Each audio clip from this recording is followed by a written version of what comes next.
Bismillahirrahmanirrahim. Assalamualaikum warahmatullahi wabarakatuh. Rabbi shrah li sadri wa yassir li amri wahlul 'uqdatam min lisani yafqahu qawli. Alhamdulillah. Jadi pada hari ini kita akan sambung lagi topik kita di dalam subjek pengurusan projek. So ini adalah topik yang terakhir, iaitu penyeliaan dan juga pemantauan kerja di tapak bina.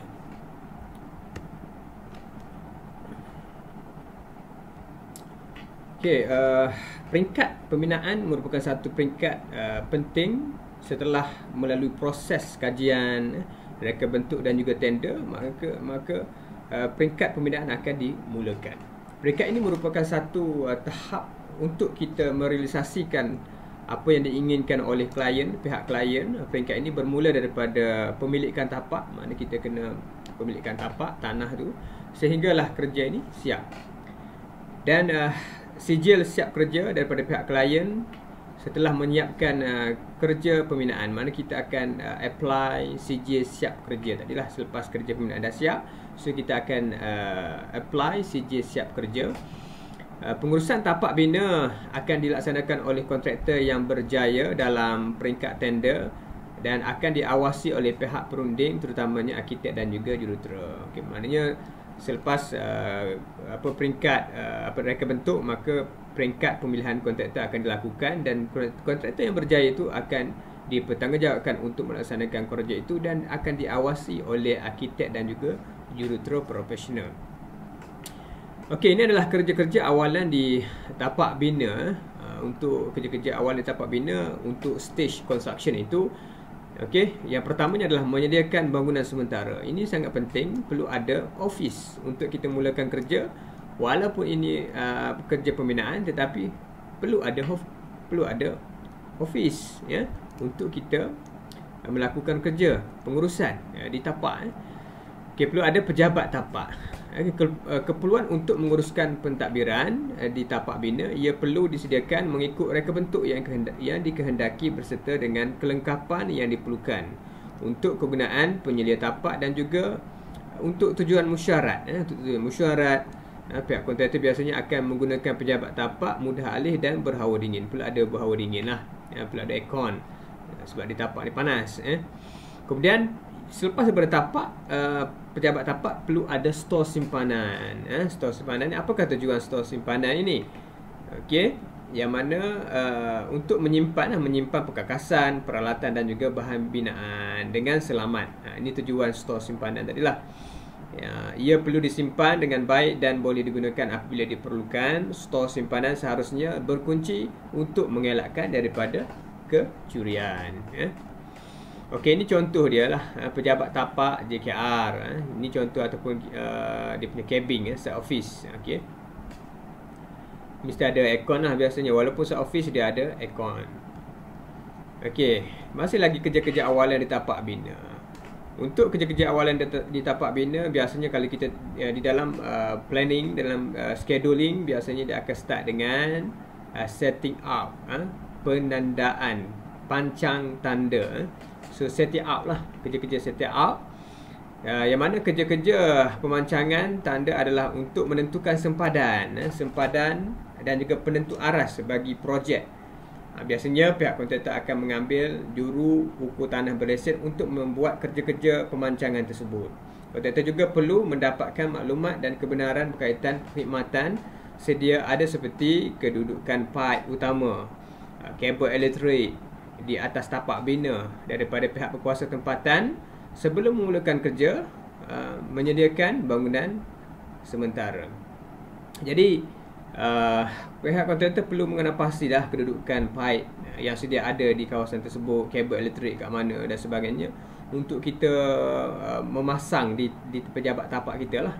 Bekalan seperti tadilah, bekalan utama tadi seperti air dan juga elektrik. Okey, jadi pemancangan ni biasanya kita akan bagi kepada juru ukur berlesen lah untuk membuat pemancangan dan untuk mengetahui kawasan kita, sempadan kita, supaya kita melakukan construction di atas tanah yang betul.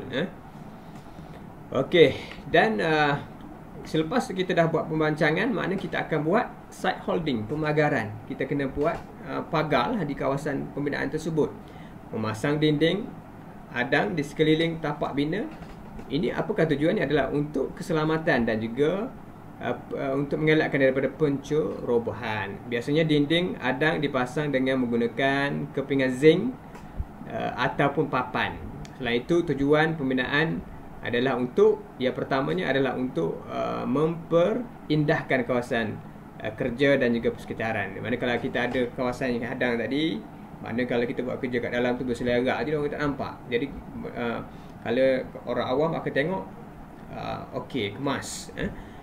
Okey, kemudian menentukan hak kawasan kerja projek pembinaan. Untuk menentukan hak tadilah sempadan kawasan kerja, memberi keselesaan kepada pekerja semasa menjalankan kerja agar tiada gangguan. So memberi keselesaan kepada pekerja lah untuk membuat kerja, untuk fokus membuat kerja di dalam kawasan pembinaan. So yang kemudian dinding adang ini akan diroboh dan dikeluarkan daripada tapak bina selepas projek ni siap. Dah siap, so kita akan buang, kita akan buang lah, kita akan keluarkan balik. So begitu juga dengan site office. Site office pun sama juga, kita akan akan ni lah, demolish. Okey, so ini contoh site holding. Site holding yang dibuat daripada zinc. So ini dibuat daripada kayu. Okey, kerja-kerja awalan di tapak bina. Okey, papan tanda. Selain daripada kita dah pasang pagar tadi, site holding, kemudian kita kena pasang apa? Kita kena letak papan tanda. Papan tanda itu maklumat-maklumat yang perlu ada pada papan tanda seperti nama projek. Projek apa? Nama klien, nama-nama perunding, nama kontraktor, tarikh mula dan juga siap. Okey, papan tanda akan didirikan di bahagian hadapan tapak projek. Ia perlulah dapat dilihat dengan jelas. Okey, ini biasa kita pasang di bahagian hadapan lah. Untuk mula-mula nak masuk kawasan tu mesti akan ada papan tanda berkenaan dengan maklumat projek. So ini adalah contoh papan tanda lah kat sini kalau anda boleh lihat. Projek JKR, Sekolah Rendah Agama Integrasi Sarjana Utama Kuala Selangor. Kuala Selangor. Alright.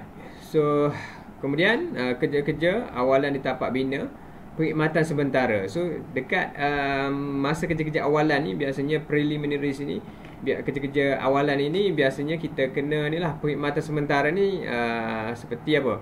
Kontraktor perlu menyediakan kemudahan asas untuk kegunaan kerja binaan dan juga kegunaan umum di tapak. Kemudahan ini termasuklah bekalan air, bekalan elektrik dan juga talian telefon. Ini biasa kita akan pasang di site office. So ini adalah struktur bangunan, struktur bangunan site office. Okey, so dia akan simple saja bangunannya. Okey, dia ada wall framings, roof framings, ceiling joist, okay, non-bearing wall. So dia punya ni. Kemudian dia ada floor framings, kemudian foundation and footings, kemudian dia ada load bearings wall. So ini adalah struktur bangunan se-office lah. Okey, jadi itu saja untuk kerja-kerja awalan di tapak bina. Nanti kita akan jumpa dengan video seterusnya, iaitu berkenaan dengan perakuan siap dan juga pematuhan ataupun CCC. Sekian, wabillahi taufiq wal hidayah. Assalamualaikum warahmatullahi wabarakatuh.